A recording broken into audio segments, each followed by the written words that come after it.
Bismillahirrahmanirrahim. Assalamualaikum warahmatullahi wabarakatuh.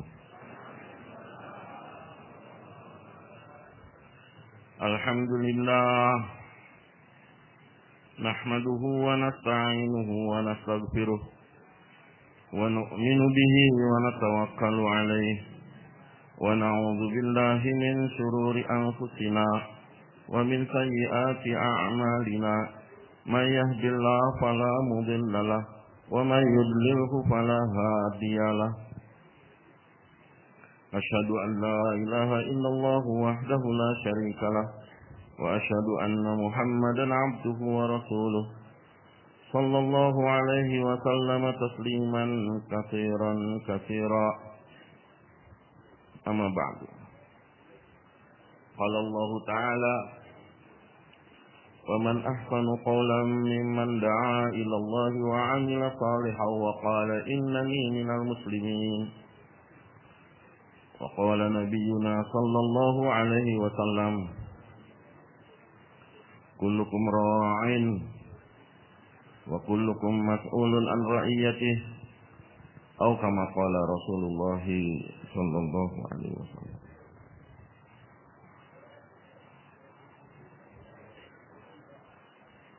Satu ketika saya nemeni Masyaikh ke salah satu tempat di pondok itu. Tempat itu pondok pesantren. Di tempat itu ada hangkah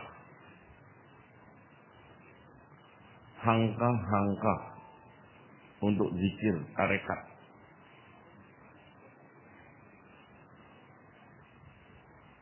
Lalu saya itu tanya,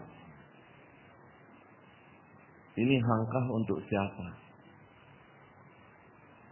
Kok di pondok ada hangkah?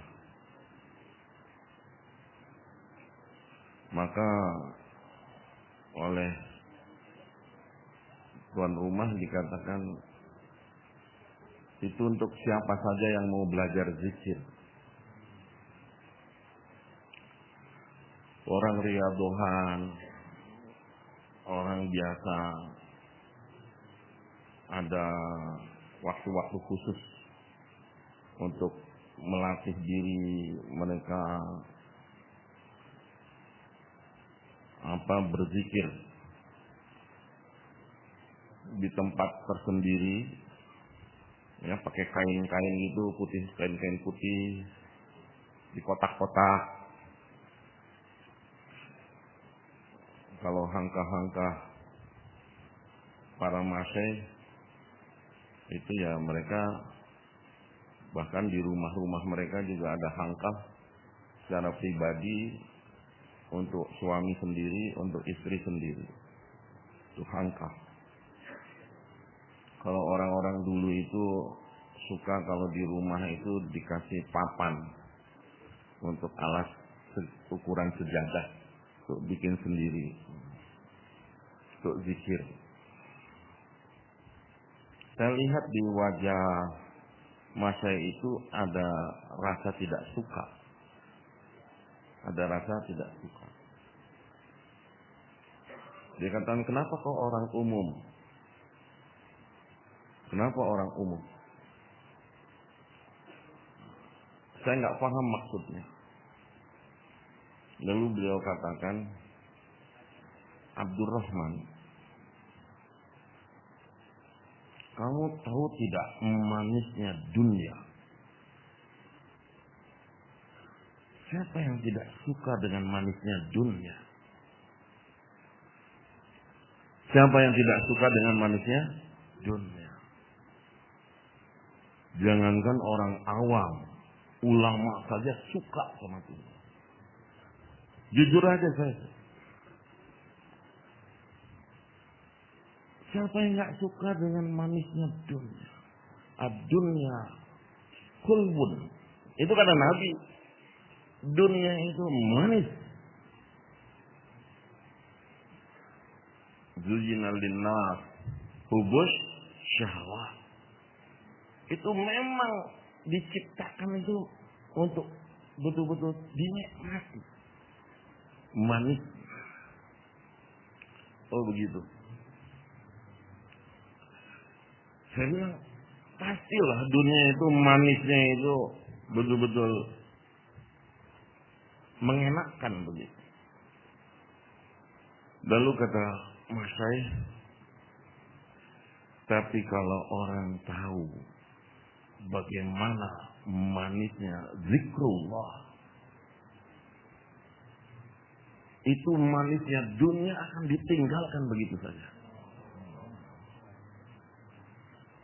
Bahkan seandainya para raja, para penguasa, mereka tahu nikmatnya iman, nikmatnya Allah di dalam hati, niscaya mereka akan kirim ribuan pasukan untuk merebut, membelah dada-dada yang di hati para pencinta Allah itu. Halawatul iman, kemanisan iman itu tidak ada bandingannya. Hari ini orang-orang yang gila dunia,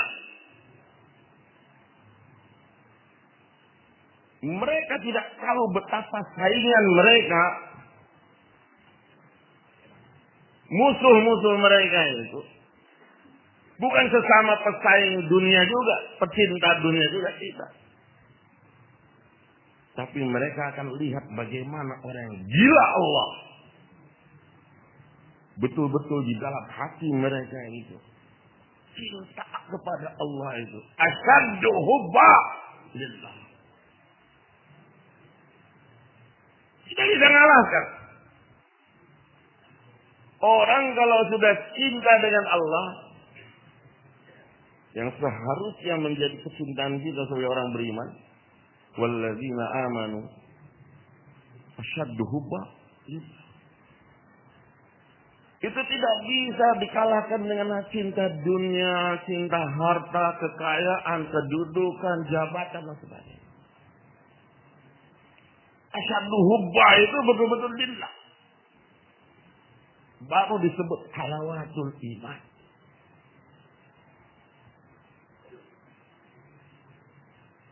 Hadirin yang dimuliakan oleh Allah, orang yang keluar 4 bulan, orang yang keluar 1 tahun, orang rajin bersedekah, rajin zakat, rajin infak, rajin. Kata Maulana Ilyas apa? Selama tidak mengeluarkan dunia dari hati dia, masih ada cinta dunia pada dia, maka maksud dari semua amalan maliyah, amalan harta itu tidak tercapai. Mau sedekah banyak, bagaimana memasukkan kebesaran Allah, itu yang utama. Dengan sendirinya kecintaan kita kepada yang lain itu akan hilang. Ditawari pun tidak akan mau. Dipaksa pun tidak akan mau. Maulana Qasim Nanatwi, pendiri Darul Ulum Deoband, suatu ketika dia didatangi satu orang utusan, ulama juga di zaman itu, sebelum beliau mendirikan Deoband. Ulama itu katakan, Hadrat, ada orang kaya, dia bangun pondok pesantren. Dia bangun pondok pesantren. Lalu dia bertanya kepada saya, ini bangunan sudah siap, sudah jadi pondok pesantren. Siapa menurut kamu yang bagus untuk mengendalikan ini? Maka kata ulama itu, Nah dia pikir-pikir, dia katakan, tidak ada yang lebih baik untuk mengendalikan pondok ini kecuali Maulana Qasim Nanaqi. Maulana Qasim Nanaqi, ulama yang luar biasa. Beliau katakan, oke, baik, coba kamu pergi. Tanya, memang biasanya digaji itu berapa kalau seorang pengajar pondok itu? Ustadz di pondok itu digajinya berapa? Kata ulama itu, setahu saya, setinggi-tingginya bayaran pondok ustadz itu zaman itu dikatakan 7 rupiah. 7 rupiah saja. Oke. Kata orang kaya nih, kamu pergi kepada Maulana Nanaqi, katakan kepada dia, saya akan bayar dia yang tadinya 1 bulan biasa 7 rupiah, saya akan bayar 100 rupiah. Saya akan bayar 100 rupiah. Dan kalau dia tidak mau, katakan kepada dia, saya berani bayar dia 300 rupiah. 1 bulan. Baik. Dengan semangat kan ulama itu dia datang. Diceritakan hal itu kepada Maulana Qasim Nanaqi. Lalu kata Maulana Qasim Nanaqi, katakan apa? Saya dibayar tidak lebih dari 7 rupiah. Kalau dia mau bayar 100 rupiah, bahkan kalau dia 300 rupiah, tulis perjanjian dengan saya bahwa sisanya akan diberikan kepada fakir miskin. Jadi begitu disampaikan lagi kepada orang kaya itu, dia bingung. Kenapa ini Maulana ini tidak mau? Kata tidak. Dibujuk Maulana. Maulana punya istri, punya anak, punya ini. Saya 7 rupiah saja. 7 rupiah saja. Karena keperluan saya dalam 1 bulan hanya 7 rupiah. Seandainya saya melebihi daripada keperluan itu, saya takut Allah akan tanya saya, untuk apa kamu berlebih dalam keperluan? Lebih baik yang sisa itu diberikan kepada yang lebih membutuhkan. Saya tidak perlu, saya tidak butuh. Orang-orang aneh seperti ini hadirin. Dari mana munculnya mereka ini? Kecintaan kepada dunia itu betul-betul tidak menyentuh dia. Benar-benar tidak menyentuh dia. Tidak masuk ke dalam hati. Dia tentram, dia tenang. Dia betul-betul menikmati kehidupan apa adanya. Dan inilah yang disebut dengan hayatan thayyibah. Hayatan thayyibah. Orang yang hidupnya indah. Yang hidupnya itu menawan. Bukan dari sisi, yang hidupnya indah itu rumah mewah, rumah bagus, kedudukannya tinggi, gajinya besar. Tidak. Hayatan thayyibah itu hati yang senantiasa bersyukur, ridha bima qada. Tahapan yang tertinggi dalam kehidupan kita itu ridha. Radhiyallahu anhu wa radu. Betul-betul meridhoi apa yang Allah Subhanahu wa taala berikan kepada dia. Dia tidak ada kesal, marah, kecewa, menikmati. Kenapa? Karena Allah sudah ada di dalam hatinya. Asyaddu hubban lillah, itu hubbullah itu halawatul iman, itu sudah ada di dalam hatinya. Dia betul-betul mensyukuri Allah sudah ada, lalu apa lagi yang perlu diperlukan? Apa lagi yang dibutuhkan? Ketika Musa dikejar oleh Fir'aun, di depan samudra, di belakang pasukannya Fir'aun. Semua orang Bani Israel panik. Inna lamudrakun. Pasti kita akan silakan. Kalau kita katakan sekarang ini, Masya Allah. Ya. Di belakang tim tafsir sudah datang. Di depan kerangka jamaah sudah. Ini kita kejebak di tengah-tengahnya ini.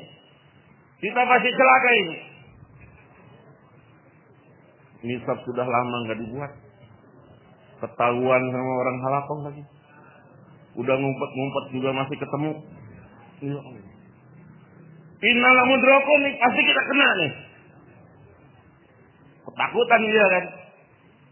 Bani Israel.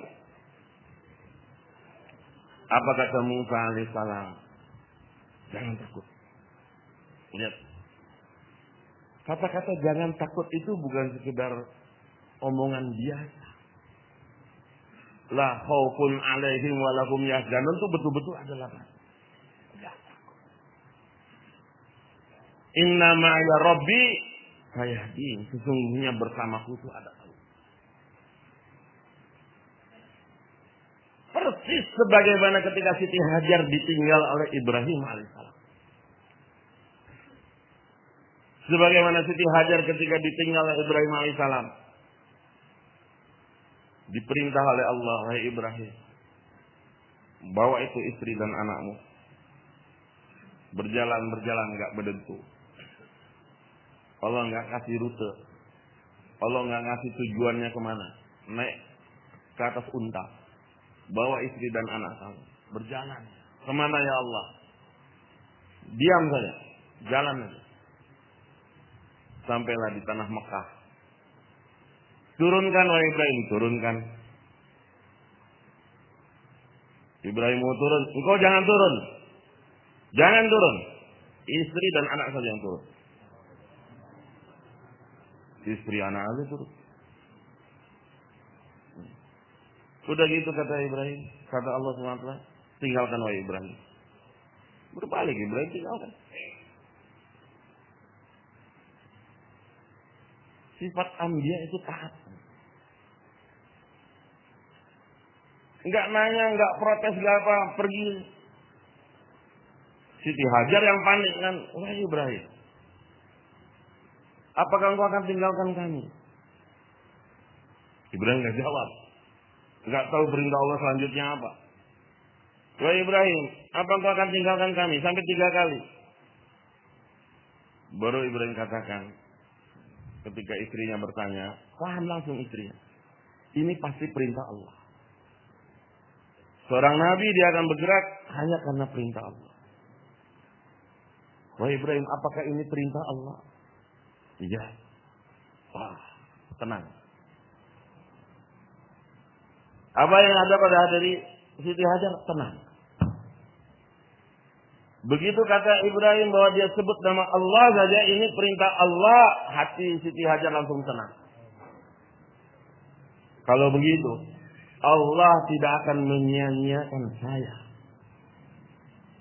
Allah tidak akan mengabaikan saya. Ketika disebut itu perintah Allah, hatinya langsung katakan, Allah Subhanahu wa ta'ala tidak akan menyia-nyiakan saya. Persis seperti itu.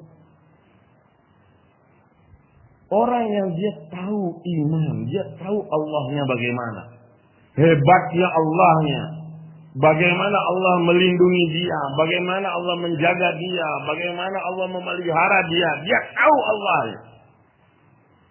Betul-betul tidak ada rasa takut. Sebagaimana Musa alaihissalam. Sebagaimana Siti Hajar alaihissalam. Sebagaimana Ibrahim alaihissalam. Sebagaimana Yunus alaihissalam. Sebagaimana Ayub alaihissalam. Sebagaimana para Anbiya alaihissalam. Sebagaimana Nabi kita Muhammad sallallahu alaihi wasallam. Tidak ada yang takut. Ada yang namanya halawatul iman. Bayangkan Pak. Kenikmatan iman itu ketika dia tahu Allahnya ada di dalam dirinya. Kebersamaannya itu bersama Allah Subhanahu wa ta'ala. Tenang, tentram.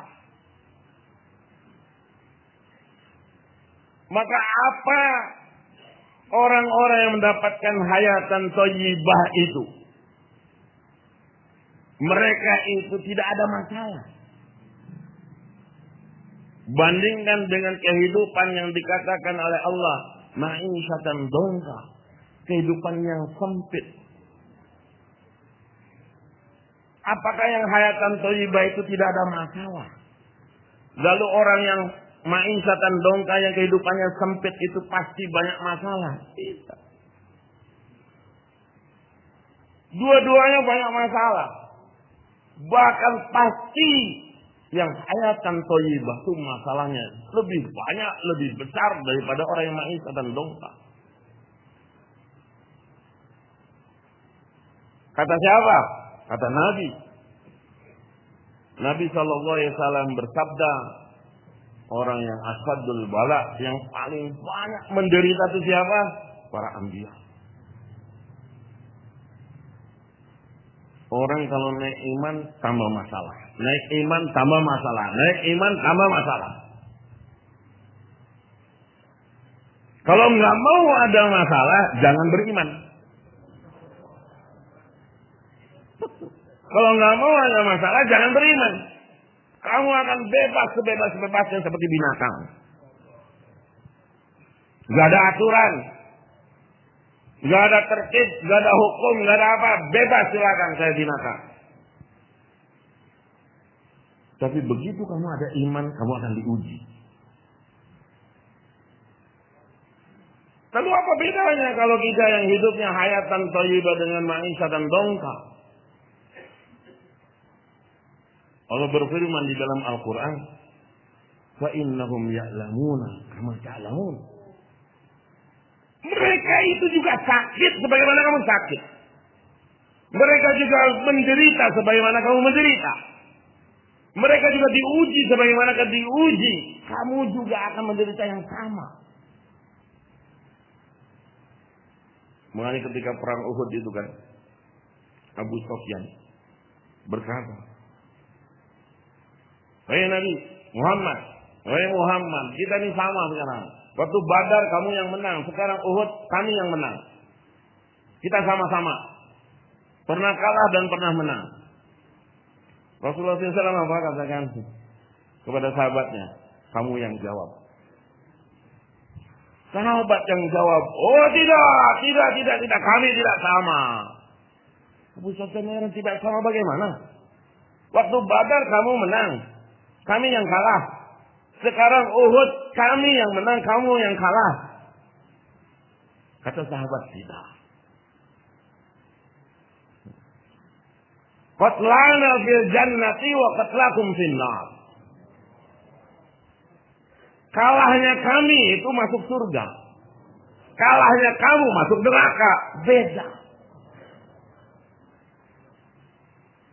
Kalau orang mati di antara kami terbunuh dalam peperangan, sama. Sebagaimana kalian juga terbunuh dalam peperangan, sama. Tapi ujungnya beda. Wa tarjuna minallahi ma la yarjun. Kamu mendapatkan apa yang kamu harapkan dari Allah, sedangkan mereka tidak mendapatkan apa yang mereka harapkan dari Allah. Orang-orang yang mati syahid dari golongan kaum muslimin, langsung mereka masuk ke dalam surga.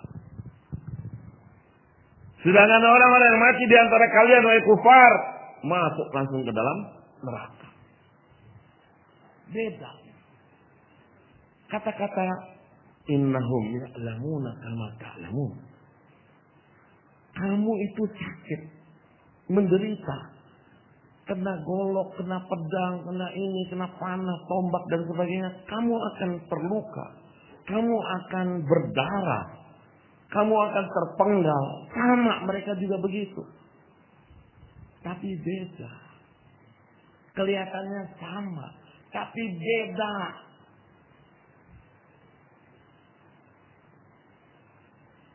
Kamu ada proyek, berani berangkat pergi, meninggalkan rumah, meninggalkan keluarga, gara-gara proyek 4 miliar. Dengan orang yang keluar 4 bulan, proyek raksasa, Ini mereka keluar 4 bulan. Itu jauh beda. Walaupun kamu naik kelas bisnis pesawat dan ini jalan kaki, beda. Beda. Jauh berbeda itu. Fa'innahum ya'lamuna kama ta'lamun. Jangan samakan orang yang ada halawatul iman, orang yang mereka ada kenikmatan Allah dalam diri dia, dengan orang yang tidak ada Allah, orang yang tidak kenal Allah. Beda. Masalahnya bisa sama, perginya bisa sama, meninggalkan anak istrinya bisa sama, iktikaf di malam markas bisa sama, tapi kenikmatannya beda. Antum tinggal bermalam di hotel bintang 7, kita di sini iktikaf dengan bintang penuh nyamuk. Hadirin jauh lah. Walaupun sama-sama iktikaf, sama-sama bermalam, hadirin berbeda. Kenapa hadirin semua? Karena kita ini diuji bukan dengan materi begitu. Rasa syukur, rasa ridho dengan apa yang Allah berikan, itu ajib. Ajib. Kenikmatan ketika ada Allah, menyikapi perkara-perkara, menyikapi masalah-masalah ketika kita dekat dengan Allah, beda dengan ketika kita jauh dari Allah. Betul tidak? Ketika Bapak dekat dengan Allah dan ketika dekat dengan Allah itu berjumpa masalah, bandingkan ketika kita jauh dari Allah tidak dapat masalah. Beda jauh tidak? Beda. Beda jauh. Kenikmatan ketika kita pertama kali 3 hari. Kemudian kita biasa 3 hari. Beda tidak? Beda. Pertama 3 hari. Ya Allah. Kayaknya tuh tubuh tuh penuh dosa semua. Betul tidak? Nangis, merengek. Ya. Walaupun badan kayak preman, tatoan di semua ini, nangis. Ya. Betul-betul menangis. Udah gitu, naik lagi. Pertama kali 40 hari. Beda tidak Pak? Beda. Dengan pertama kali 3 hari, beda lagi 40 hari pertama kali. Oh, ya Allah. Ini pertama kali saya meninggalkan istri anak 40 hari. Untuk agama. Bayangkan. Saya biasa di proyek-proyek ini lama-lama. Ini untuk agama 40 hari meninggalkan anak istri. Halawahnya lain. Kenikmatannya itu lain. Nangisnya lain. Betul tidak? Betul. Udah gitu biasa 40 hari. Tiap tahun 40 hari. Tiap tahun 40 hari. Beda tuh kalau yang sudah 40 hari sekali-kalinya. Nangisnya beda. Udah gitu 40 hari pertama kali 4 bulan. Beda tidak? Beda lagi pertama kali 4 bulan. Allahu Akbar. Hadirin yang dimuliakan oleh Allah. Kalau kita ada halawah, ada rasa manis, rasa nikmat dengan agama, makin lama makin masuk ke dalam hati kita. Itu halawah dunia itu hilang dengan sendirinya. Hilang dengan sendirinya. Bagaimana halawah ini akan datang? Wa rabbaka fakabbir. Bicarakan Allah. Bicarakan Allah. Bicarakan Allah. Kalau kita sudah bicarakan Allah lagi dan lagi bicarakan Allah, apa yang terjadi? Kebesaran Allah masuk dalam hati kita. Kebesaran Allah itu masuk ke dalam hati kita. Dan kalau sudah kebesaran Allah masuk dalam hati kita, hadirin yang dimuliakan oleh Allah, mudah kita mengorbankan selain apapun pokoknya. Apapun selain Allah itu kita mudah. Cinta kita kepada Allah itu lebih dari segala. Ini teori. Tapi secara praktek contoh. para masyayikh kita, orang-orang lama kita, bagaimana mereka mencontohkan. Ketika Allah dibicarakan, Allah dibicarakan. Iman akan masuk. Amal akan mudah diamalkan. Syariat akan mudah diamalkan. Dan masalah-masalah yang datang itu akan dinikmati, betul-betul akan dinikmati. Ada seorang wanita,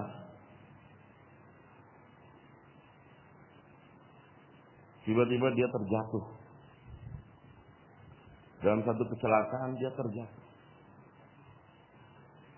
Begitu terjatuh, dia tertawa. Alhamdulillah, alhamdulillah, alhamdulillah. Dari warik sadarnya itu dia alhamdulillah, alhamdulillah, alhamdulillah. Pada darah mengucur. Dalam keadaan lemah. Orang-orang lain berkerumun. Kenapa engkau ucapkan alhamdulillah? Dia katakan, nikmatnya musibah telah mengalahkan daripada sakitnya musibah. Nikmatnya musibah telah mengalahkan dari sakitnya musibah. Imam Ibnu Taimiyah ketika disiksa. Masalah ini kan. Semua para ulama hampir banyak yang disiksa. Tapi begitu mereka ketika disiksa, apa kata Ibnu Taimiyah?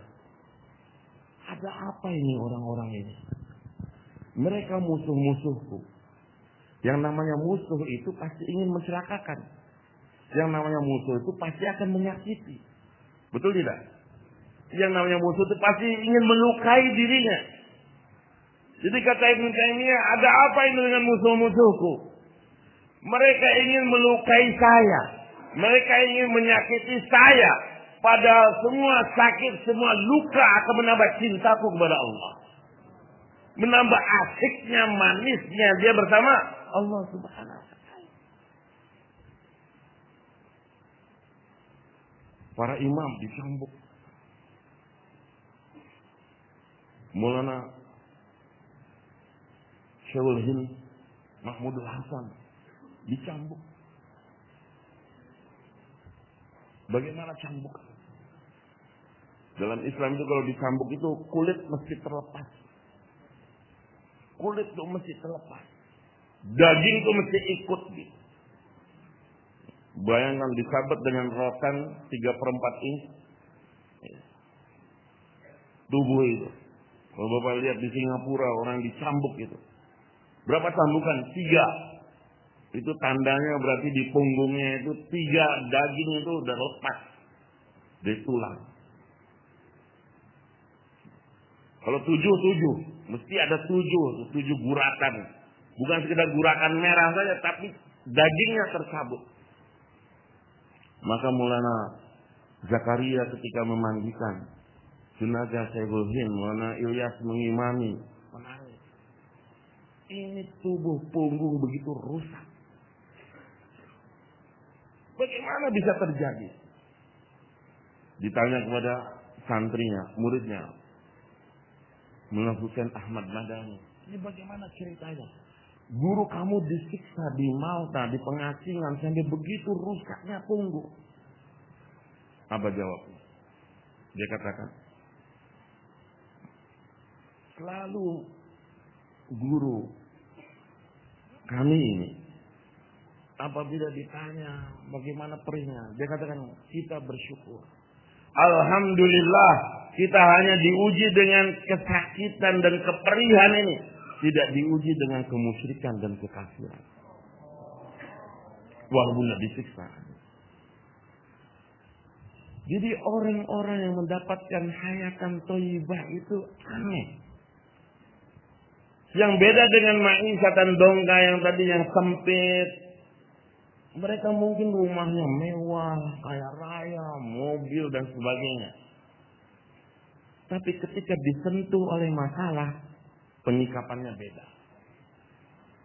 Orang-orang ini yang hayatan thayyibah, mereka akan lega. Diuji oleh Allah, mereka akan merasa senang. Bertambah lagi ujian, mereka bertambah senang. Karena mereka bertambah dekat kepada Allah SWT. Bertambah Allah itu diucapkan. Bertambah rintihan itu ditambah lagi kepada Allah SWT.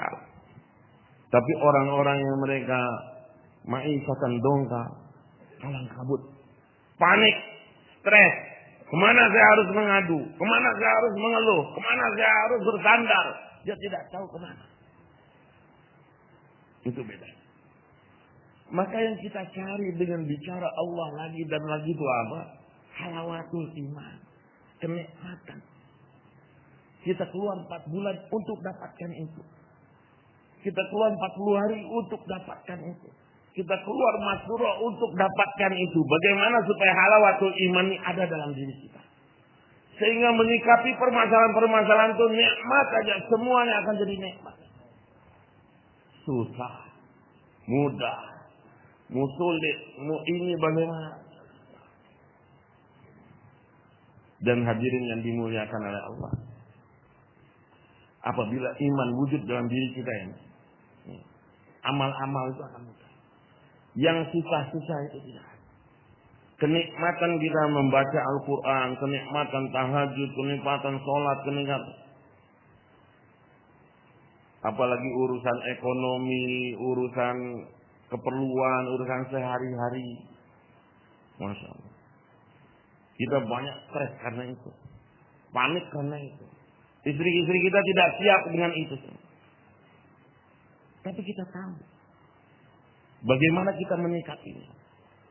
Datang ke ulama, minta nasihat. Datang ke ulama, minta nasihat. Datang kepada orang-orang lama, minta nasihat. Gak pernah kita panik. Gak pernah kita sendiri. Kita tahu bagaimana caranya. Dan ini dididik melalui apa? Keluar fisabilillah. Tingkatkan pengorbanan. Tingkatkan pengorbanan. Ada kata-kata lucu kita ini dalam tabligh itu. Kita harus pakai azas kemudahan. Ini riwayat siapa ya? Azas kemudahan. Mohon maaf ini Pak. Jangan-jangan ini hadis palsu. Benar Rasulullah katakan yassiru wala tu'assiru. Mudahkan, jangan persulit. Tapi itu bukan asas dalam usaha dakwah. Usaha dakwah itu asasnya justru pengorbanan. Betul tidak? Usaha dakwah ini asasnya mujahadah. Usaha dakwah ini asasnya apa? Musyawarah.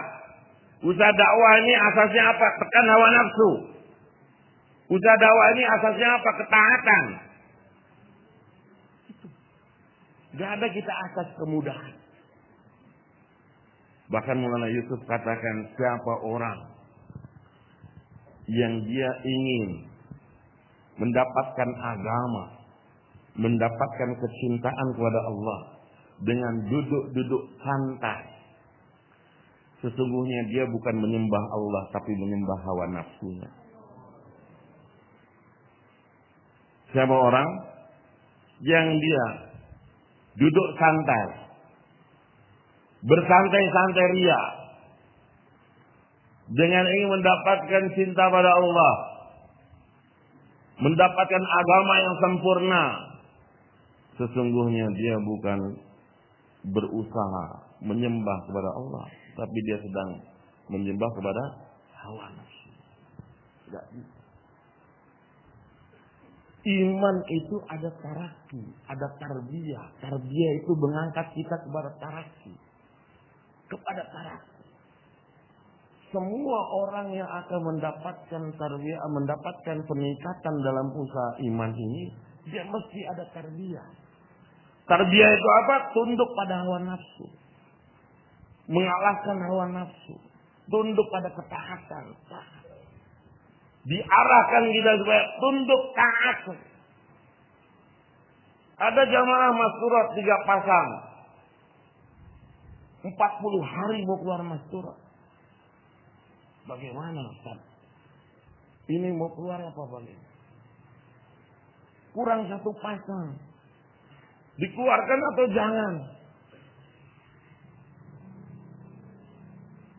Bentuk jamaah untuk 4 bulan untuk surat 40 hari itu susah. Susahnya sama dengan membentuk jamaah 4 bulan laki-laki.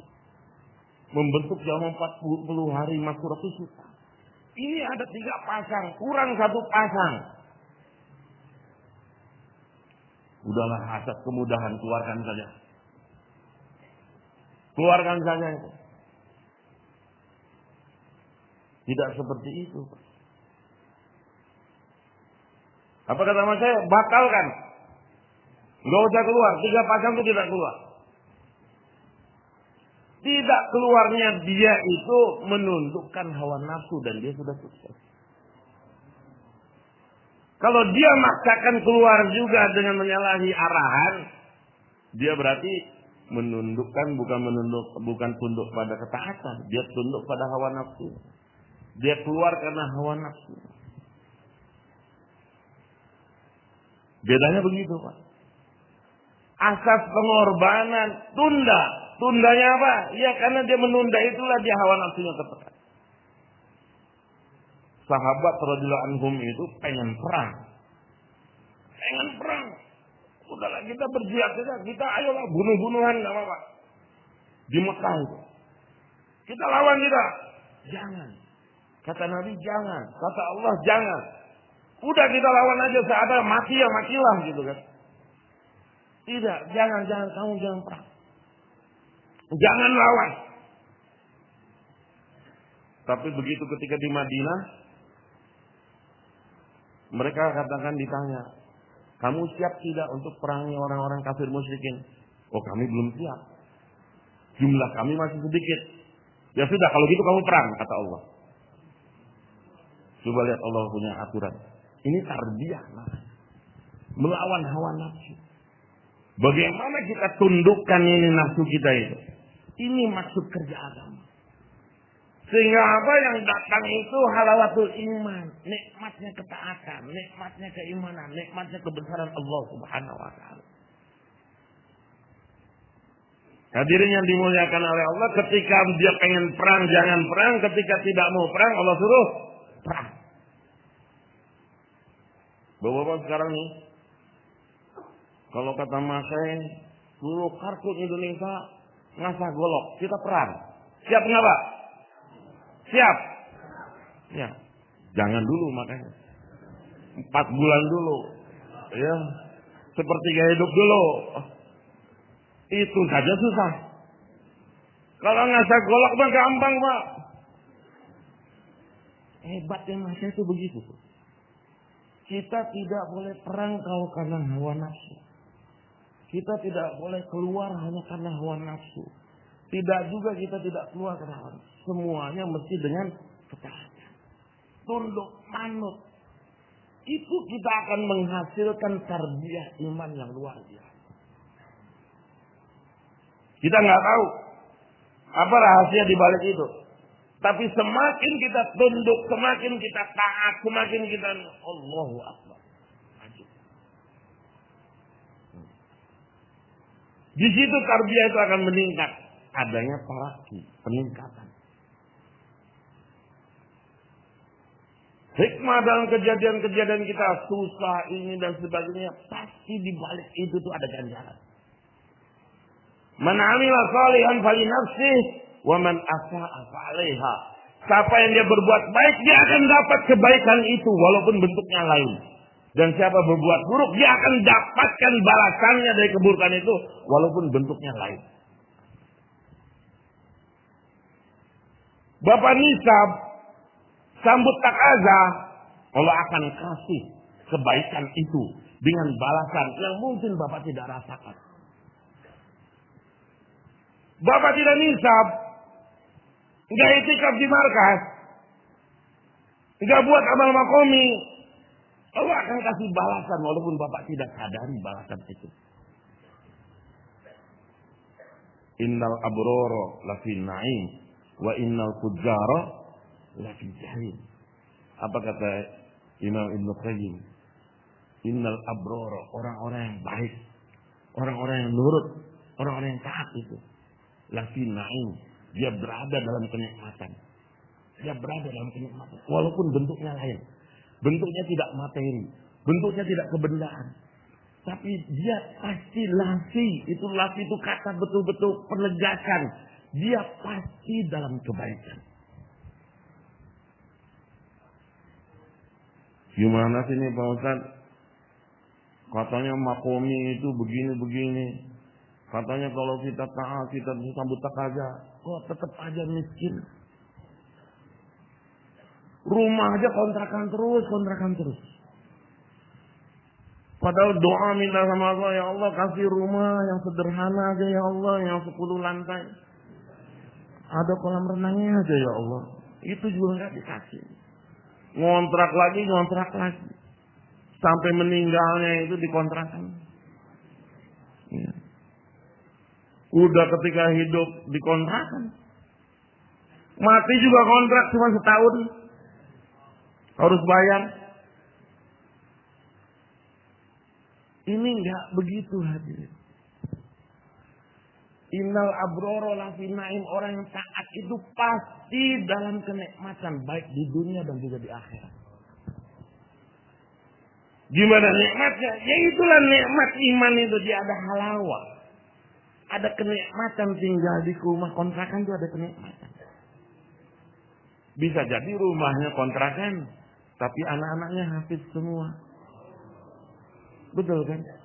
Anak-anaknya hafiz. Kemarin ada satu orang meninggal.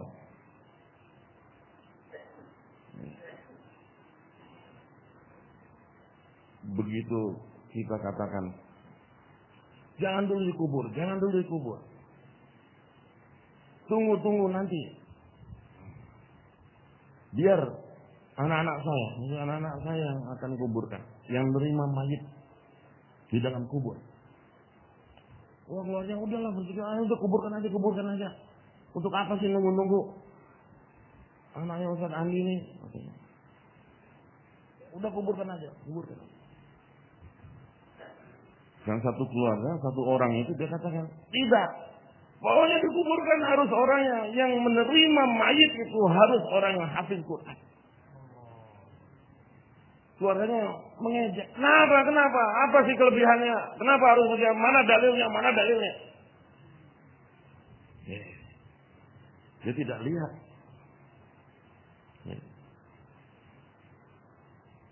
Kata Nabi Shallallahu Alaihi Wasallam, pastikan bahwa orang yang menerima mayit ketika meninggal dunia itu para hafiz Quran. Yang menerima mayit, ya kan? Mayit ketika dimasukkan itu kan, yang menerimanya itu pastikan hafiz Quran. Kalau tidak, kata Nabi SAW, jangan salahkan saya jika belum selesai itu tanah diuruk, ular sudah muncul untuk si mayit. Sampai begitu. Orang tidak lihat fadilah itu. Kenapa kita mesti anak-anak kita ada yang hafiz Quran, kita ada kebanggaan. Lafina ini itu ya kayak gitulah. Bukan sifatnya materi. Tapi Allah kasih kesehatan. Kamu tidak dikasih rumah tapi dikasih kesehatan. Kita minta motor aja ya Allah. Yang mereknya apa tuh? PCX. Gak usah yang mahal-mahal ya Allah, yang PCX yang terakhir ini. Ya. Enggak juga dikasih sama Allah SWT. Tapi Allah ganti PCX yang dikasih istri yang nurut. Allah. Istri nurut kan lebih nikmat daripada PCX. Ya. Betul Pak. Istri nurut itu, Masya Allah. Coba mandiin PCX sama mandiin istri enak mana? Enak ini. Ya. Allah kasih tuh kayak begitu tuh. Lafin naim itu pasti di dunia juga dia ada kenikmatan yang dia tidak rasakan. Bukan sekedar urusannya ekonomi saja.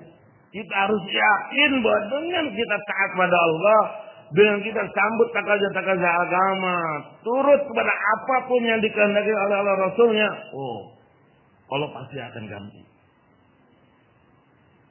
Digunakan kita untuk Allah itu pasti tidak akan sia-sia. Idza ahabballahu 'abdan istakmala. Kalau Allah suka dengan seorang hamba, Allah akan gunakan dia. Digunakan, Pak. Ajib digunakan sama Allah. Digunakan oleh Allah itu artinya Allah suka sama dia. Allah sedang sama dia. Bayangkan sama kata-kata tidak digunakan oleh Allah, dibiarkan oleh Allah, diabaikan oleh Allah. Wa man a'rada 'an dzikri, dia berpaling daripada Allah SWT. Fa inna lahu ma'isatan dongka. Dia berpaling dari Allah, dikasih takaja nggak mau, ditasil nggak mau, ngumpet lari dan sebagainya. Ya Allah, betul begitu? Kelihatan wajah-wajahnya juga. Gak usah dijawab juga kelihatan paham nggak paham. Itu ya Allah. Fa inna lahu ma'isatan dongka, hidupnya sempit. Walaupun rumahnya luas. Hati-hati. Dan kita mesti yakin itu. Itu imaniyah.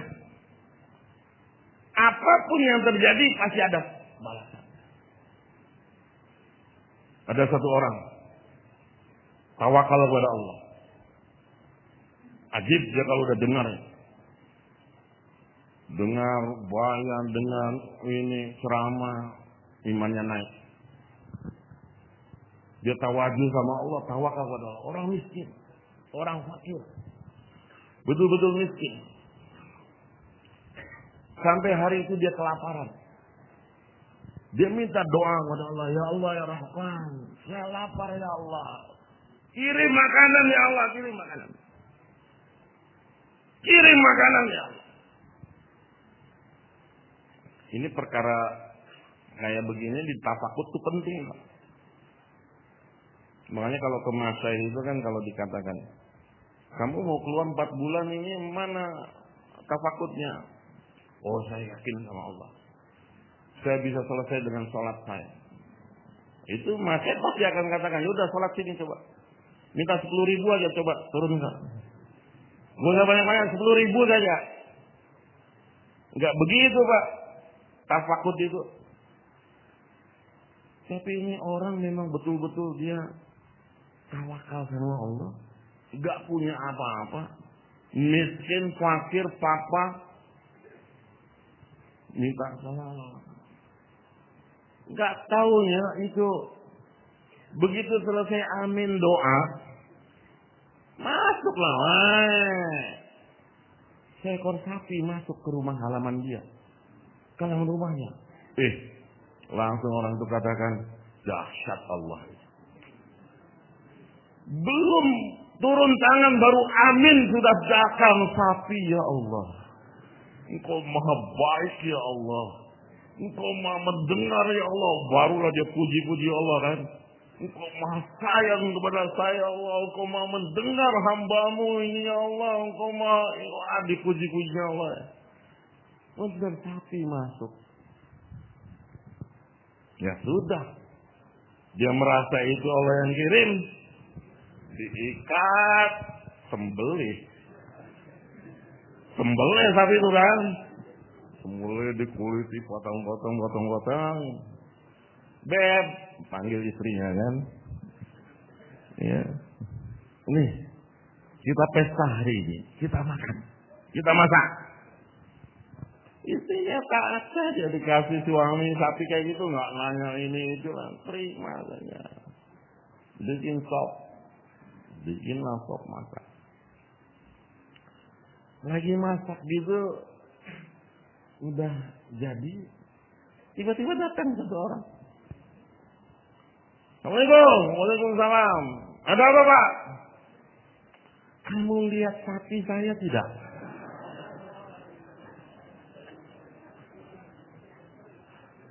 Sebentar itu jam nggak bener ya? Oh, masih. Udah khawatir aja sudah Isya ini. Soalnya ceritanya masih lama ini Pak. lihat sapi saya tidak katanya. Lalu kata, ini saya lagi makan enak. Duduk. Nanti kamu nanya-nanya nanti. Enggak, kamu betul lihat sapinya. Udah lah sini duduk. Udah kita makan dulu. Akhirnya makanlah itu berdua. Makan berdua, udah selesai, udah kenyang. Cukup, mau nambah lagi nggak? Enggak, udah cukup, udah kenyang ya, udah kenyang.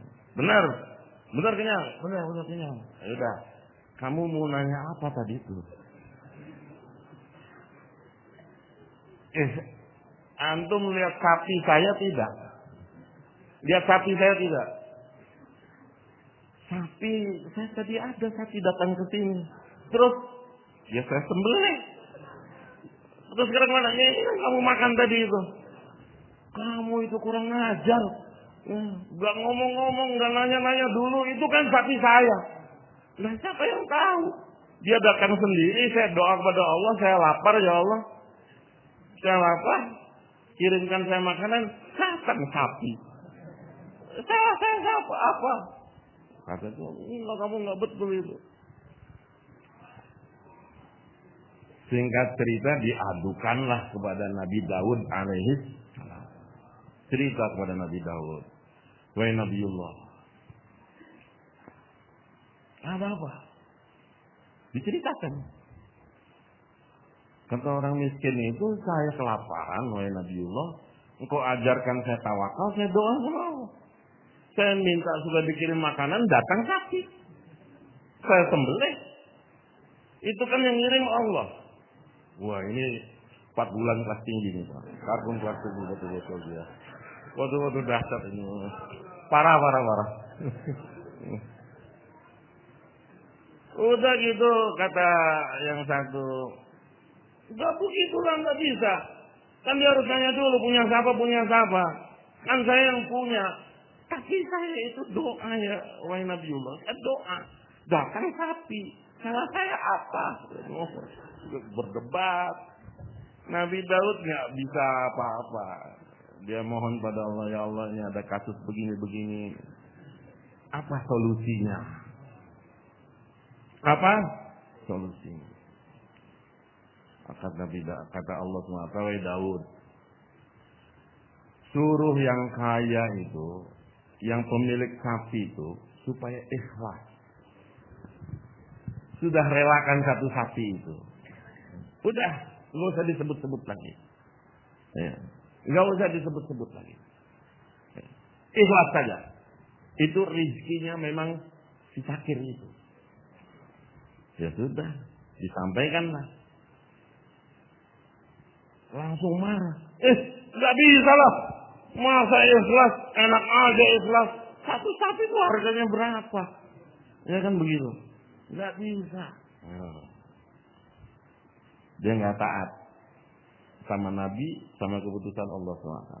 Datang lagi kepada Nabi Daud. Nabi Daud nggak bisa saya nggak terima. Itu cerita sama Allah. Ya Allah, orang itu nggak terima. Bagaimana keputusannya? Kalau dia nggak terima, maka keputusannya semua ternak sapi dia. Itu kan baru satu. Dia punya ternak sapi banyak. Ada ratusan, ada ribuan. Semua ternak sapi dia untuk si fakir miskin itu.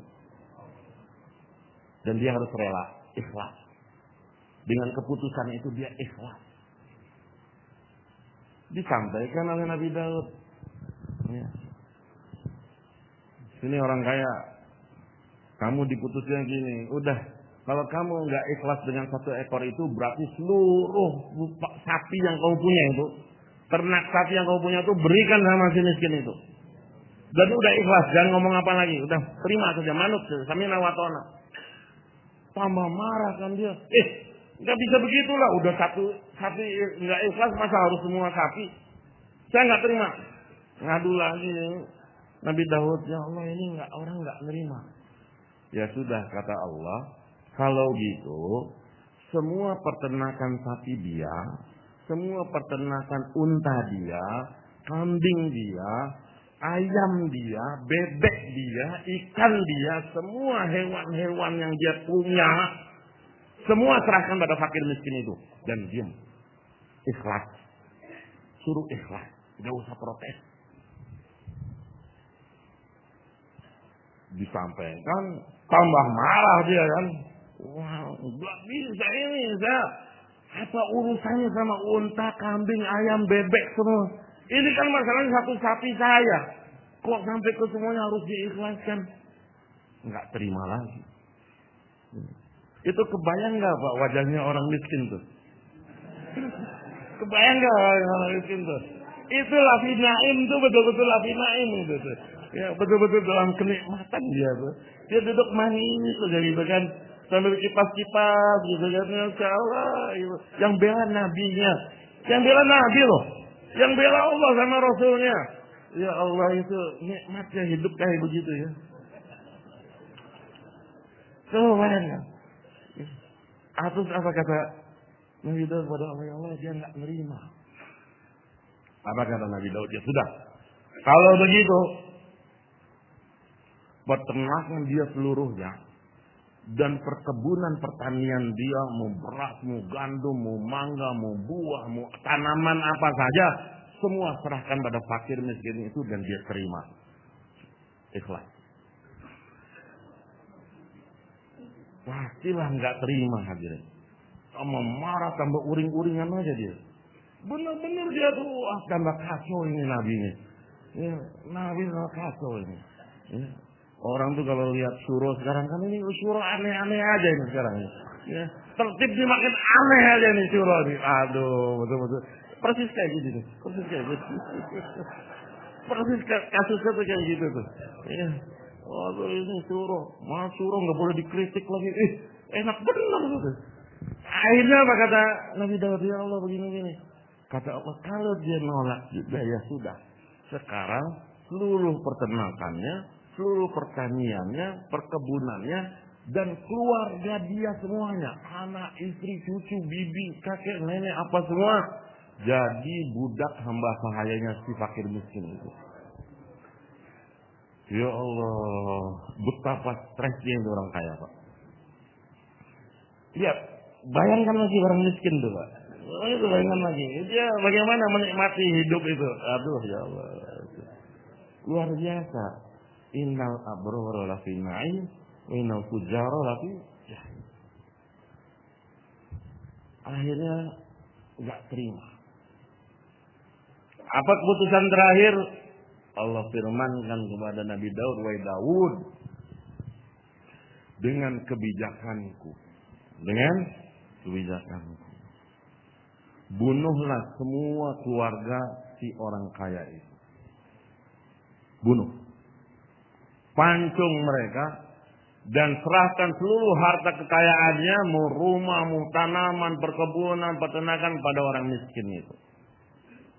Ya, jadikan orang miskin itu orang terkaya di kampungnya." Bingung kan Pak?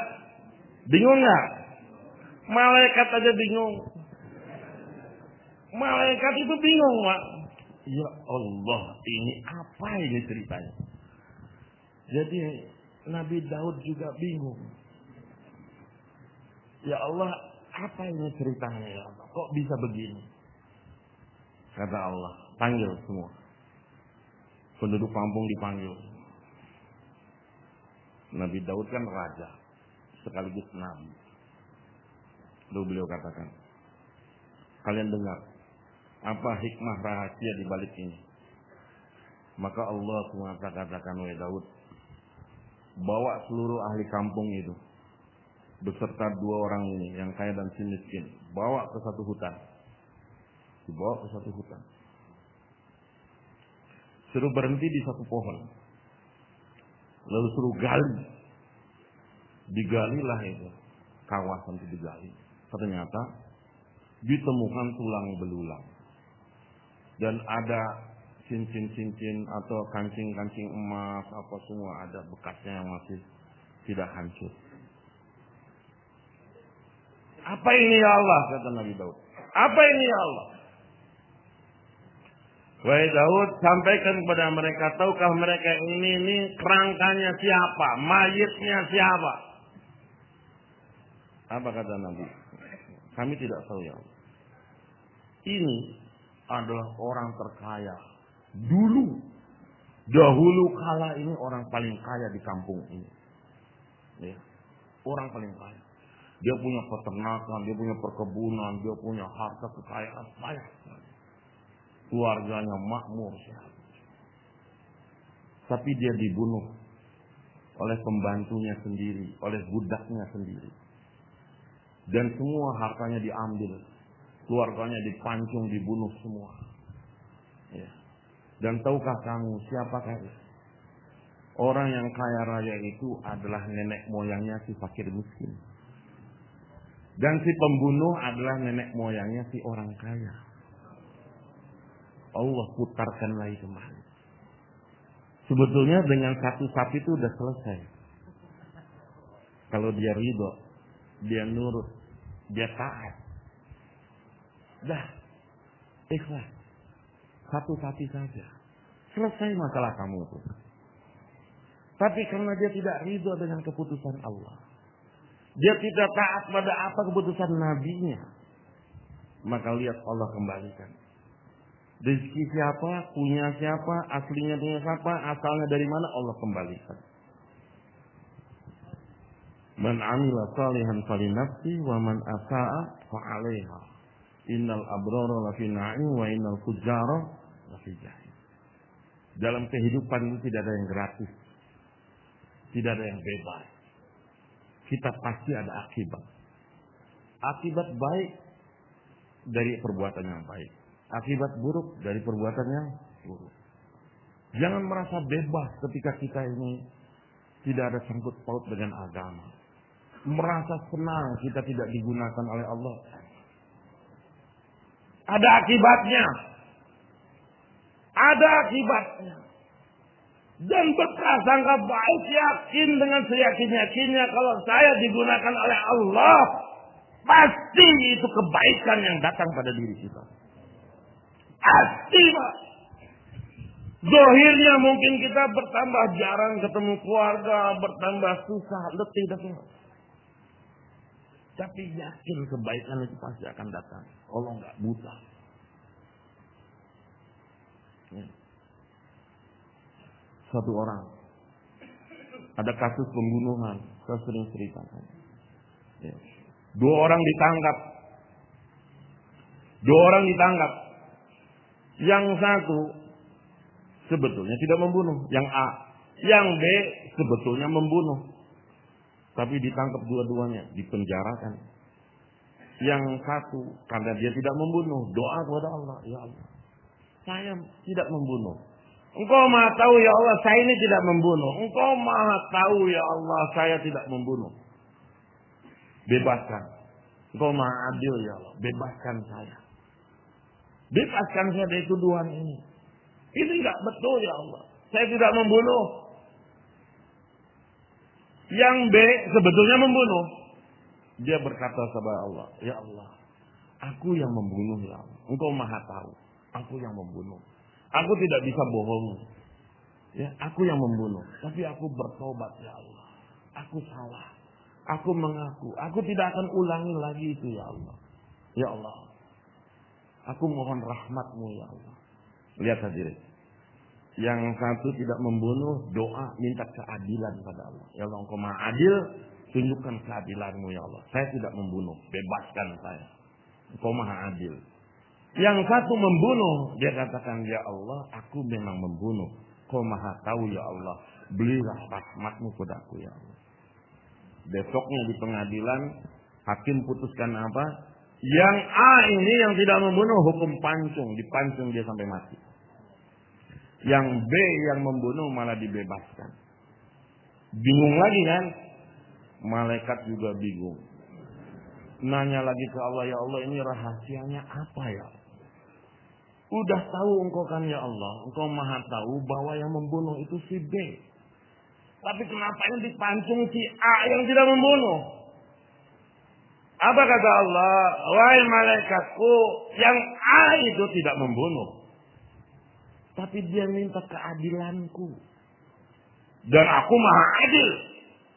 Kenapa aku hukumi dia hukuman pancung sampai mati?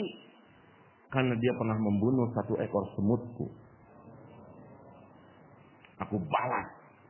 Dia membunuh 1 ekor semutku, aku balas dengan membunuh dia. Aku maha adil. Sedangkan yang ini yang membunuh, dia minta rahmatku. Dan aku, rahmatku itu lebih luas dari seluruh dosa.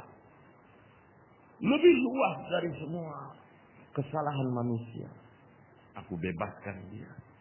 Lihat saja. Keadilan Allah. Tidak akan sia-sia kita berbuat baik. Dan jangan merasa aman ketika kita tidak berbuat baik. Baik tidak hanya kita ini dinisbatkannya kepada agama. Kalau kita ini baik dengan agama, kita digunakan oleh Allah, kita sambut takaza agama, kita tingkatkan pengorbanan agama, apa Allah akan biarkan kita begitu saja? Ketika bapak-bapak nyaman dengan kerja dunia, berpanas-panasan, macet 1 jam, 2 jam, 3 jam, tidak bertemu istri dalam keadaan keluh kesah ini, ditipu, dirugikan, di ini dan sebagainya. Berbanding tidak dengan kesusahan ketika kita di jalan Allah. Jauh, Pak. Jauh. Orang-orang yang di jalan Allah ini dalam rahmat Allah. Serusak-rusaknya mereka. Sejahil-jahilnya mereka. Rahmat Allah bersama mereka. Tapi ini yang dalam kesusahan duniawi dengan kesibukannya, kerusingannya dan sebagainya. Belum tentu rahmat Allah datang. Belum tentu berkah itu datang. Keberkahan enggak ada. Suami kerja enggak cukup, istri kerja enggak cukup, anak kerja enggak cukup, kedua kerja, ketiga kerja enggak cukup juga namanya penghasilan. Kemana? Dicabut keberkahan. Ngeri kalau udah dicabut keberkahan. Hidup saja kita ini artinya dimuliakan oleh Allah, tidak diberkahi. Allahu Akbar, tersiksa. Apa berkah itu? Berkah itu dawamul faidah. Berlangsungnya faedah. Berlangsung faedah. Kalau kita umur kita 50 tahun, taruhlah umur kita 50 tahun, balik kita umur 17. Artinya kita akan dihisab berapa tahun? 33 tahun. Kalau 33 tahun itu kita dihitung di yaumil hisab, ada namanya perhitungan yaumul hisab. Setelah yaumul hisab baru yaumul mizan. Kalau mizan itu ditimbang, kalau hisab itu dihitung. Kalau ketika kita yaumul hisab itu dihitung. Kalau umur kita 33 tahun yang dihitung, kehitung tidak amal baik kita. Kehitung. Berarti kan 33 Ramadan. Ya kan? Kalau 33 Ramadan kehitung tuh. Berapa kali puasanya, berapa hari puasanya, berapa kali sahurnya, iftarnya dan sebagainya. Kalau tarawihnya juga kehitung. Kemudian kalau kita sholat 5 waktu dengan 33 itu kehitung tidak? Kehitung 5 kali sholat. Haji kehitung, umroh kehitung, zakat tahu saja kehitung tidak? Kehitung semua. Itu 33 tahun kita kehitung di yaumil hisab itu kehitung. Tapi dosa enggak kehitung. Dosa dari mata, dosa dari telinga, dosa dari mulut, dosa dari. Siapa yang berani mengandalkan hitungan pahala melawan dosa-dosa ketika dia dalam umur segitu? Maka kita perlu dukungan. Dukungan yang memberatkan hitungan kita itu. Dari hitungan saja kalau kita ini nanti akan dihisab kemudian dimizan. Dimizan itu bobot. Nilai kita, puasanya, sholatnya, nilainya itu betul tidak. Ada yang bobotnya ringan, ada bobotnya berat. Itu lebih parah lagi. Bisa jadi amalan kita nggak ada bobotnya. Tapi kalau kita ada dukungan. Dukungan dari mana? Yang pertama, lapisan pertama adalah teman-teman kita. Siapa Pak? Teman-teman kita. Oh, Kalau kita punya teman, yang pertama adalah keluarga kita. Maaf. Yang pertama adalah keluarga kita. Ini kita pastikan keluarga kita ini akan membela kita di yaumil qiyamah. Karkun 4 bulan setiap tahun, tapi istri nggak ikut masyurah. Ya Allah. Rugi. Suami istri sudah masyurah, anak tidak kenal tablik, rugi. Anak masuk sudah 7 tahun, 10 tahun di pondok tablik, tapi tidak ke markas. Hari ini ada namanya fatherless. Pernah dengar Pak? Fatherless. Nggak tahu artinya apa saja. Kehilangan sosok ayah. Jadi sekarang ini di kota-kota besar tuh ada penyewaan ayah. Nah, itu bapak-bapak boleh tuh daftar. Nanti tinggal bikin aja profil siap disewakan. Ayah yang baik. Karena banyak anak-anak itu kehilangan sosok ayah. Saking sibuknya mereka bekerja. Saking sibuknya mereka di kantor, proyek dan sebagainya. Gak ada sosok ayah yang akrab, yang ngedidik, yang bawa ini nemeni ke sana kemari, gak ada. Akhirnya mereka sewa. Biasanya mereka itu sewanya weekend, Sabtu Ahad saja, untuk nemeni jalan-jalan di mall. Ada aturan-aturannya, sejam sekian. Nah, itu bisa itu. Ya. Daripada pengangguran, itu bisa daftar itu. Kita daftar aja. Itu Pak, gara-gara anak sudah tidak akrab lagi dengan orang tua. Berapa banyak hari ini kartun yang dia jawabnya apa? Aduh Ustaz, sudah capek ngurus anak saya nih. Jangankan keluar ke markas sholat subuh saja harus dibangunkan. Hafiz Quran padahal. Alim padahal. Ya Allah ya Allah. Ini musibah besar. Musibah besar. Maka kita bagaimana keluarga kalau kita sendiri tidak menyebabkan hidayah. Ada satu orang Muslim, anak muda, bekerja di keluarga Hindu, kaya raya, di Bombay. Di Bombay itu kawasannya, kawasan elit. Orang-orang, tetangga-tetangganya semuanya orang Hindu.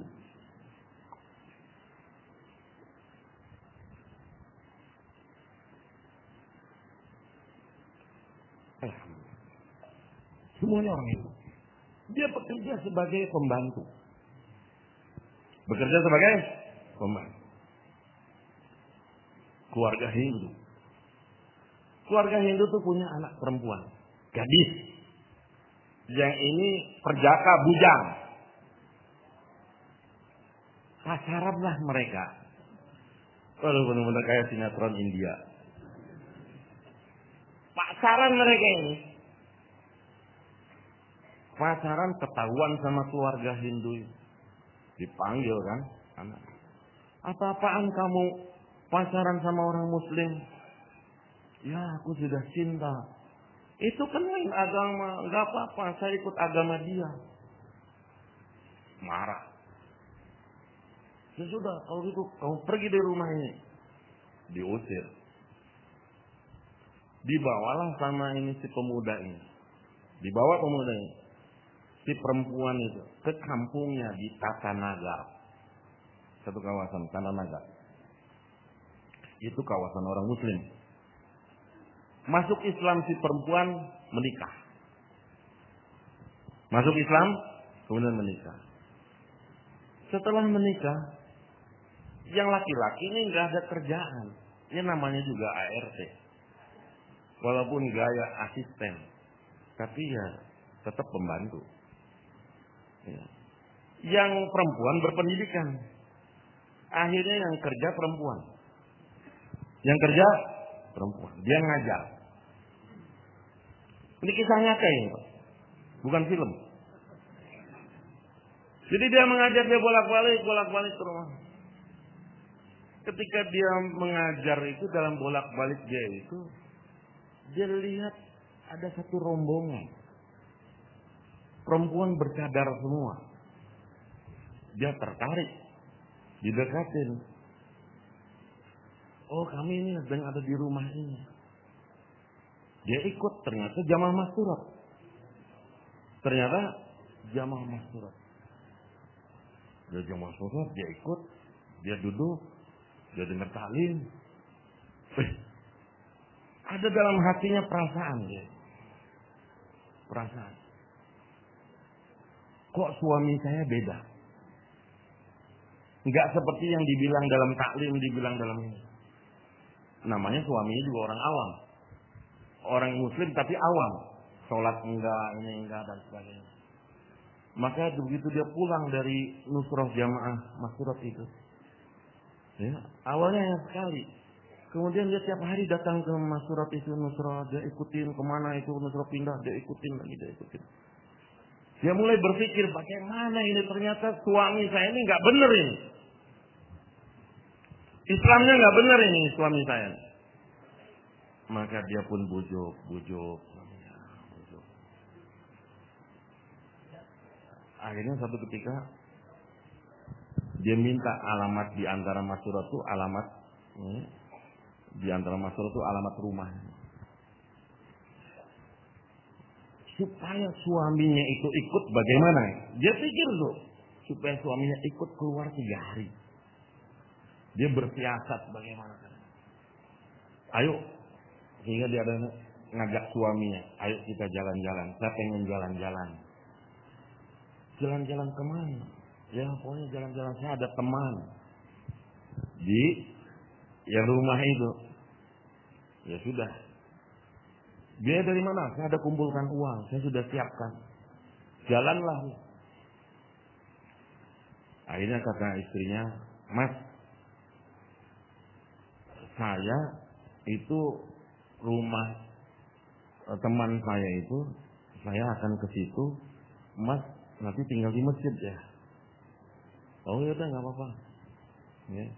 Ternyata di situ sedang ada jamaah 3 hari masturat juga.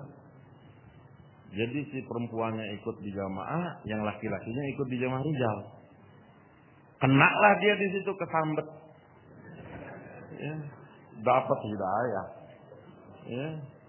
Dia kejebak sama istrinya tuh. Akhirnya dia jadi orang tabligh. Pulang mereka, alhamdulillah sudah sama-sama jadi kartun dan masturat. Satu ketika si istrinya bilang sama masnya nih, Mas, saya sudah bertahun-tahun tidak pulang ke rumah orang tua. Ibu bapaknya Hindu di Bombay. Terus saya pengen silaturahmi saja. Silaturahmi. Kata suami, ya sudah. Tapi kamu harus berangkat sendiri. Saya nggak bisa, saya udah kerja sekarang, nggak dapat cuti dan sebagainya. Mau nggak kamu bisa nggak sendiri? Ya sudah nggak apa-apa. Saya antar sampai stasiun, kamu naik kereta api ke Bombay. Ini orang cerdas, istrinya orang berpengalaman, orang berpendidikan. Naiklah kereta api dari Tatanagar ke Bombay itu ada 30 jam perjalanan. Sampai di Bombay, datang masuk ke rumah orang tuanya yang masih Hindu semua. Semuanya tidak ada yang nerima kecuali ibunya. Ibunya karena sayang. Begitu dia hari itu dia datang, dia berpelukan sama ibunya, meninggal dunia. Si perempuan ini meninggal dunia. Sudah. Tidak ada yang tahu. Tidak ada yang tahu. Akhirnya bagaimana? Putusan keluarga bakar mayat. Dia tidak tahu bahwa itu sudah masuk Islam. Masuk Islamnya dia di Tatanagar. Dia datang ke situ, dia belum tahu bahwa dia Muslim. Sudah, kita bakar. Tapi ibunya itu berusaha karena sayangnya, dicarilah, dikorek-korek, di tasnya di apa, ada ketemu nomor suaminya, ditelepon. suaminya. Ini. Istri kamu meninggal. Langsung suaminya datang. Berebut itu, Pak. Mayit tuh berebut. Di depan rumah tuh berebut. Saya akan kuburkan, saya akan bawa. Tidak, kami akan bakar. Tidak, saya akan bawa, saya akan kuburkan. Tidak, bertengkar. Singkat cerita, akhirnya ibunya nangis-nangis, minta kepada keluarganya, lepas saja. Biar suami yang bawa. Suaminya akhirnya bawa mayat itu digendong. Dia bingung mau kemana. Dulu dia di Bombay sebagai ART saja.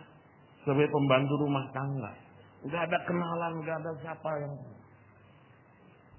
Patanagar jauh. 30 jam lebih. Akhirnya dia pikir. Karena dia karkun. Dia bilang, ya sudah. Saya akan bawa ke Delhi. Ke Nizamuddin. Itu Pak, di kereta api dia bawa. Dia bopong itu, mayit itu. Berjam-jam juga. Dari Bombay ke Delhi. Sampai di Delhi, disampaikan kepada para masyayikh di sana, ada jamaah Madinah ketika itu. Jamaah dari Madinah, Masturah. Mereka yang mandikan bersama istri para masyayikh. Istri Hadraji. Hadraji yang nolaki. Mulai 16 tahun. Nolaki. Ketika dimandikan itu, keluarga Bombay yang Hindu ini curiga. Mereka mau dibawa kemana ini? Anak saya mau dibawa kemana? Sehingga mereka datang beramai-ramai ke Delhi. Mereka datang ke Delhi. Mereka saksikan bagaimana itu anaknya dimandikan. Dielus. Diperlakukan dengan lembut. Digosok dengan lembut. Ibunya tuh nyaksikan. Adik-adiknya semua nyaksikan. Keluarga bibinya semua nyaksikan bagaimana dia dimandikan. Begitu selesai dimandikan, semua keluarga Bombay itu masuk Islam. Semua masuk. Hadraji bayar ketika itu saya ada.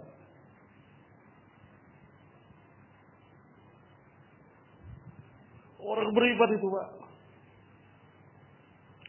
Dia pasti ada kesan. Dia meninggalkan kebaikan atau meninggalkan keburukan. Wanita ini enggak dikenal, bukan orang lama. Bukan Qurana Sati atau orang, tapi dia ada keikhlasan ketulusan. Ada fikir yang dia senantiasa bagaimana dia mutasil suaminya. Jadi hadirin, kata Hadraji, usaha ini tidak akan sampai pada kesempurnaan sebelum kalian pastikan anak-anak kalian, keluarga kalian, istri-istri kalian terlibat dalam usaha dakwah.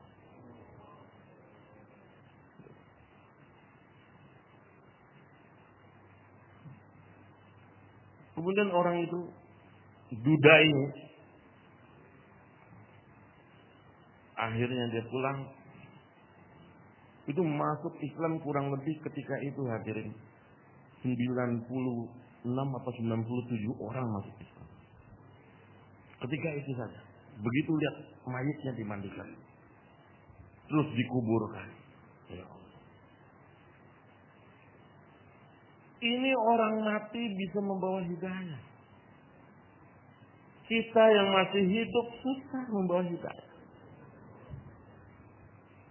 Maka dikatakan kalau kalian mengandalkan nisab saja seumur hidup, nisab saja, itu hanya untuk diri kalian. Tidak akan nyampe pada istri dan anak, tidak akan nyampe. Bagaimana supaya hidayah kita sampai pada istri dan anak itu ada? mau tidak mau harus tingkatkan pengorbanan. Tingkatkan pengorbanan. Rasa halawah, kemanisan itu akan berbeda. Seperti kalian 3 hari pertama kali. Seperti kalian 40 hari pertama kali. Seperti kalian 4 bulan pertama kali. Seperti kalian ke ITB pertama kali. Seperti kalian jalan kaki pertama kali. Seperti kalian maskurat pertama kali. Setiap meningkat pengorbanan pertama kali itu akan terasa lain.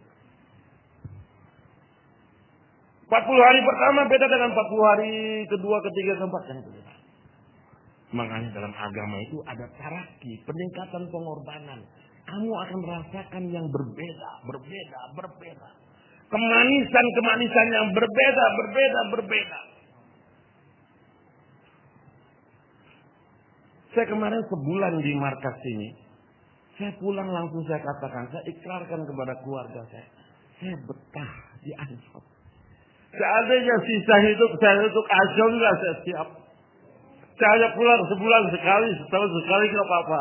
Saya siap. Karena bakat berbeda. Setiap pendekatan agama itu ada halawah, ada kenikmatan yang berbeda pada diri kita. Bapak mungkin 3 hari, coba rasakan 3 hari per 3. Rasakan 40 hari per 40 hari lagi, berbeda. Itulah taraki itu berbeda.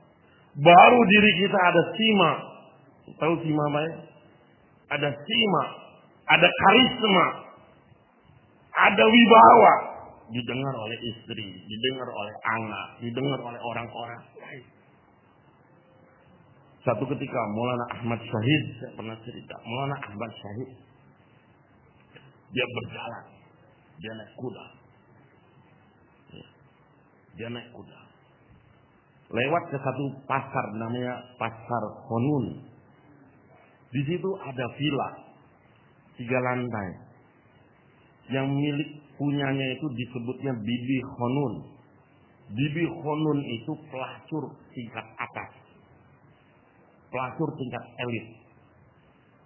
Jadi ketika Maulana Ahmad Syahidi lewat dengan kudanya pelan-pelan gitu kan. Dia ngelirik sekejap saja. Sekilas saja, enggak 1 detik pun. Persekian detik. Ternyata di balkon di lantai atas itu pandangannya ketemu dengan Bibi Khonun tadi. Ketemu. Langsung mata dengan mata melihat. Tidak sampai setengah detik. Maulana Ahmad Syahidi langsung berpaling kan. Itu yang namanya Bibi Khonun langsung lari dari lantai 2. Dia terus lari, dia kejar kudanya Maulana Ahmad Syahid. Dia katakan, stop, berhenti. Kata Maulana Ahmad Syahid, kamu siapa? Wahai Maulana, saya orang Muzna, saya pelacur, saya pezina, saya ingin taubat. Wahai Maulana, saya ingin taubat. Maulana Ahmad Syahid berhenti. Kamu ingin bertobat. Apa pekerjaan kamu? Saya berzina. Setiap hari saya berzina. Di mana kamu berzina? Ditunjukkan, ini rumah. Ini tempat saya berzina. Sekarang ada berapa laki-laki di situ? Ada 10 orang laki-laki. Keluarkan semua. Dikeluarkan semua laki-laki itu, Pak. Semuanya orang-orang top itu. Jenderal-jenderal, bangsawan-bangsawan itu keluar. Langganannya Bibi Khonun. Lalu kata, kalau kamu ingin taubat, kamu pilih. Dari 10 ini siapa yang menjadi suami kamu? Kamu pilih, semua ke masjid, semua mandi taubat, sholat taubat, nanti saya datang. Begitu datang Maulana Ahmad Syahid, siapa udah dipilih? Sudah, ini suaminya. Dinikahkan saat itu juga. Menikah. Terus ditanya, kamu mau apa sekarang? Saya ikut suami. Bagaimana suami? Tanya suaminya mau apa? Saya mau jadi santri kamu. Santri Maulana. Ikut. Yang 9 orang kamu mau apa? Saya mau jadi santri Maulana juga. Terjadi perang. India lawan British, India lawan Inggris. Maulana Ahmad Syahidi mati syahid. Si Bibi Khonun mati syahid. Suaminya mati syahid. Yang 9 orang pun mati syahid. Apa kata Masya? Pandangan mata orang yang ada Allah. Pandangan mata orang yang ada Allah itu bisa membuat orang bertobat. Ahli-ahli maksiat berhenti dari kemaksiatannya. Geraknya dia saja sudah menjadi orang dapat hidayah. Maulana Muzaffar Hussein Kandahlawi, nenek moyangnya Maulana Ilyas. Zaman belum ada kereta api, beliau tidak pernah berhenti tahajud. Tidak pernah miss dalam tahajud. Walaupun dalam perjalanan. Beliau itu selalu pakai apa?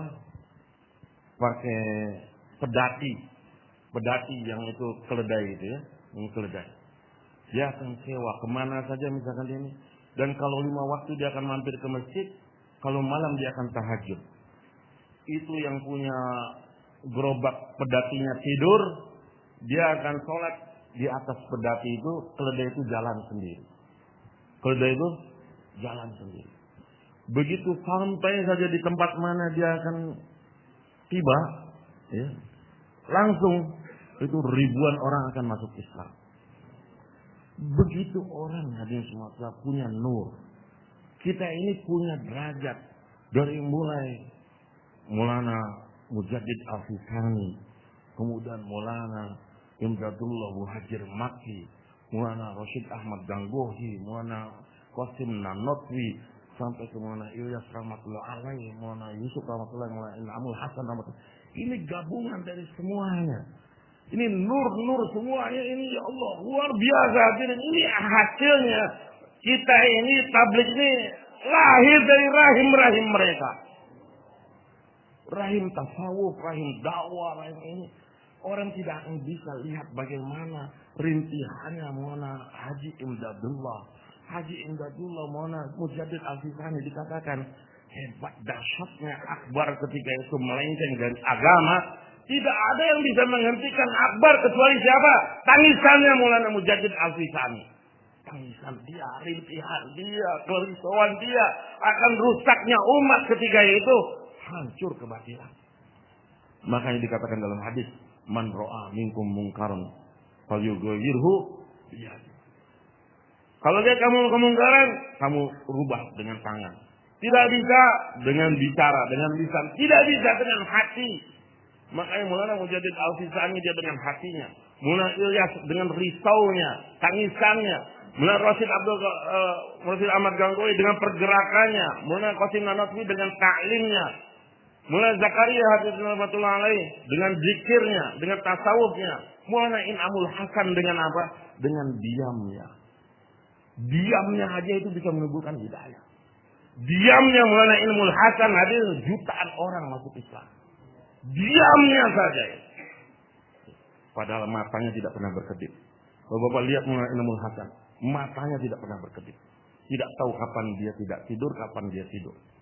Tapi Masya Allah, dalam diamnya itu.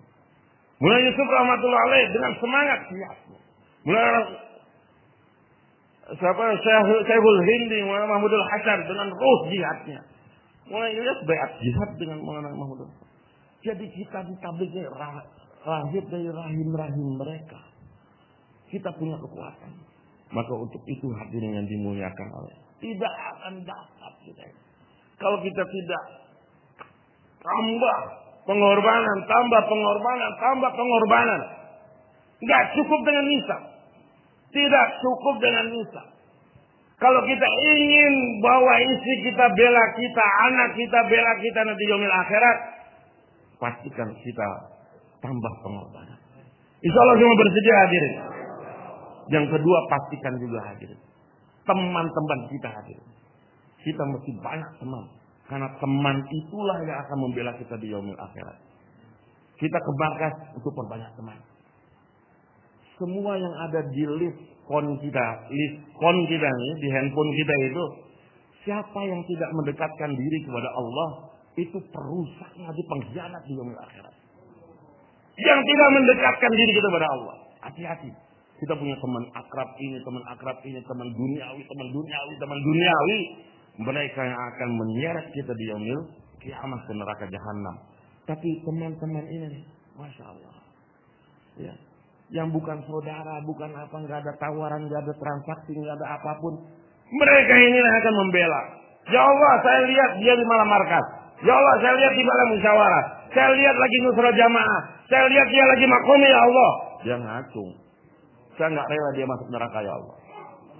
Masukkan dia ke dalam surga. Ya sudah, masuk surga kata Allah. Ya. Itu kita inginkan, Pak. Bukan main-main. Kalau bersedia hadirin. Masya Allah. Boleh berdiri, Pak. Yang tambah masa. Masya Allah. Atau yang mau silakan. Masya Allah. Coba berdiri untuk daftar ke Timtaskil sana, ke belakang langsung. Yang belum terdaftar ke belakang langsung. Yang tadi sepertiga berbeda. Yang mau keluar daripada ini, yang belum daftar datang ke Timtaskil. Ke meja sana, ke meja. Langsung ke belakang aja. Waktunya sempit nih.